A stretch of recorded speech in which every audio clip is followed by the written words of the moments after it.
Na nossa sala de entrevistas, a presença do senador João Alberto Capiberibe, do PSB. Vou falar um pouquinho sobre essa decisão aí do STF, que mudou o cenário político do Estado. Boa tarde, senador. Seja muito bem-vindo ao programa Meio Dia. Boa tarde, telespectador. Enorme satisfação estar de volta nessa nova condição, já como a um passo de assumir o mandato. Bem, senador, depois de mais de 5 anos afastado aí da questão política do Amapá, volta. O que muda agora no cenário político do Estado? Olha, esse tempo foi um tempo muito doloroso, né? Porque nós fomos vítimas de uma fraude processual que resultou na cassação do meu mandato de senador e da deputada Janete. Olha, eu diria que o que muda é que nós vamos reforçar, digamos, essa necessidade de mudança no Amapá. O Amapá precisa mudar. A situação é de extrema dificuldade. Eu estava começando agora que passou, não é, com essa decisão do STF, eu comecei a me debruçar um pouco sobre a situação do Estado, não é? E você ter uma ideia, só a dívida de consignações, aquilo que o governo descontava do funcionário público e não repassava às seguradoras, aos bancos, do ano passado ficou uma dívida de 74 milhões de reais. É muito dinheiro, não é? É uma carga muito pesada para o governo que assume. Além disso, tem o problema da SEA, que de repente o Ministério de Minas e Energias cobra desse governo aquilo que ele não cobrou há anos do governo anterior. Ora, no governo passado, eles deixaram de pagar o suprimento da Eletronorte, né, desde 2006. Agora, imagine se um consumidor deixa de pagar um mês a sua conta de luz, o que é que vem? É o corte, não é?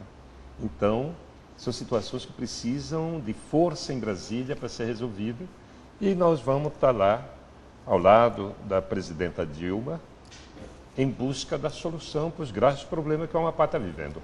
Bem, o senhor foi o autor de uma das leis mais importantes do Brasil, que é a Lei da Transparência. Agora, de volta ao Senado, o que o senhor pretende fazer de projetos para ampliar essa gama da Lei da Transparência? Com certeza, nessa mesma linha, eu acho que há um projeto, que a transparência ela já está revelando as receitas e as despesas públicas, né? O contribuinte, o que paga imposto, acho que todos nós pagamos impostos.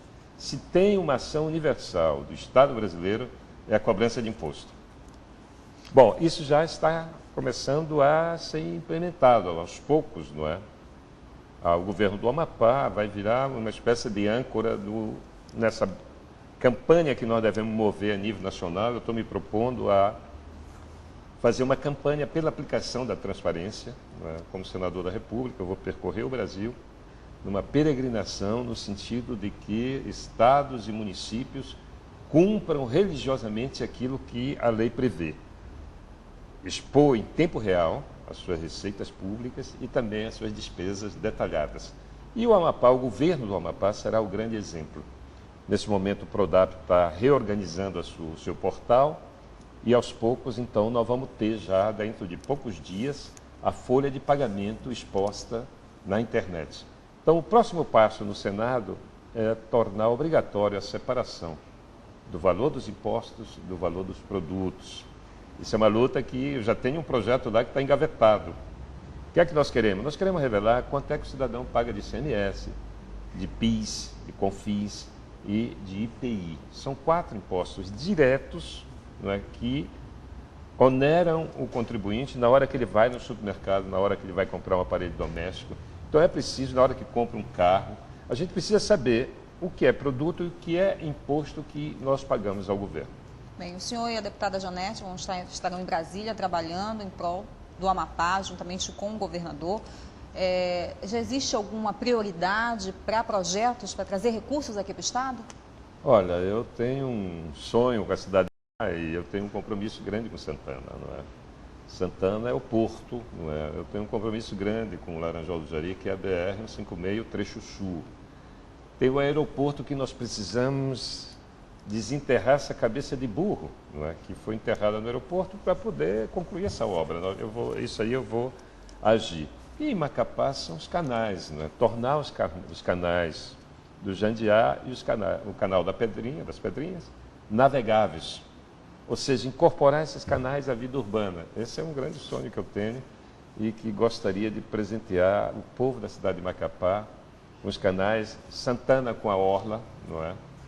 Laranjal do Jari com a interligação com estradas. São esses alguns projetos, evidente que temos ainda algumas outras prioridades, mas esses 3 pontos aí me parecem fundamentais.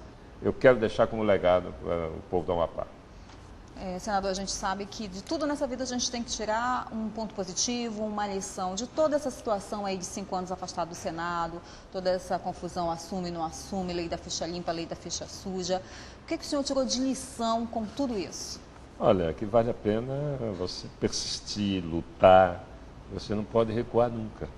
Em nenhum momento nós desistimos da nossa luta, porque mais sofrido do que a gente, no caso a mim, a deputada Janete, é o povo, né? O povo tem uma história de sofrimento, de exclusão.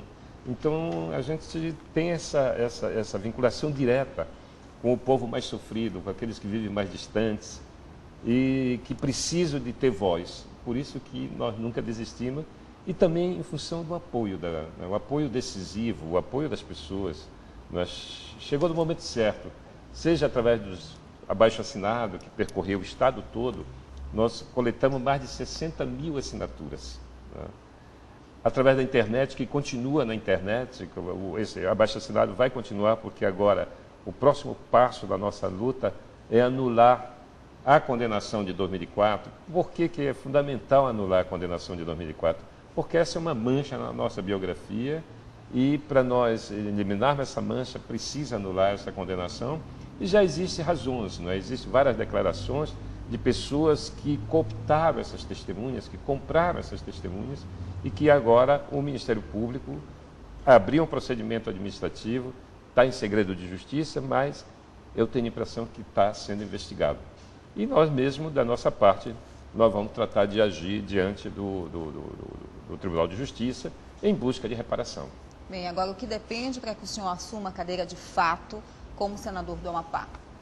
Olha, depende do relator do recurso extraordinário, porque o TSE tomou a decisão de nos cassar o registro. No meu caso, foi no dia 30 de setembro, 48 horas antes da eleição, tomou essa decisão.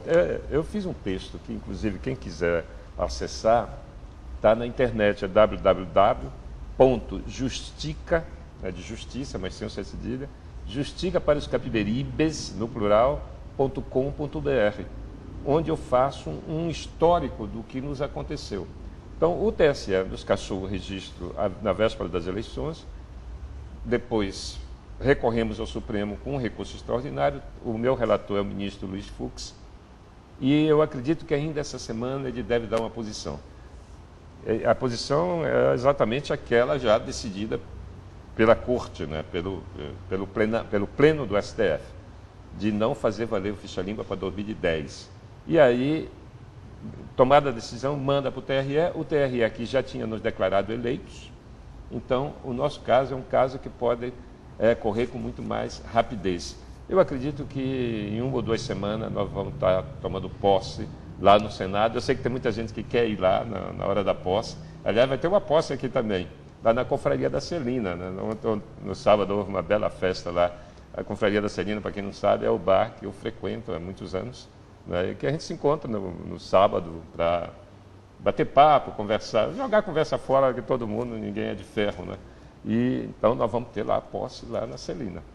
Senador, muito obrigada pela sua participação aqui no programa Meio Dia e sucesso aí nessa jornada que deve continuar. Muito obrigado a todo o povo da Amapá que nos ajudou a vencer esse grande obstáculo, vencer essa etapa. Um abraço a todos.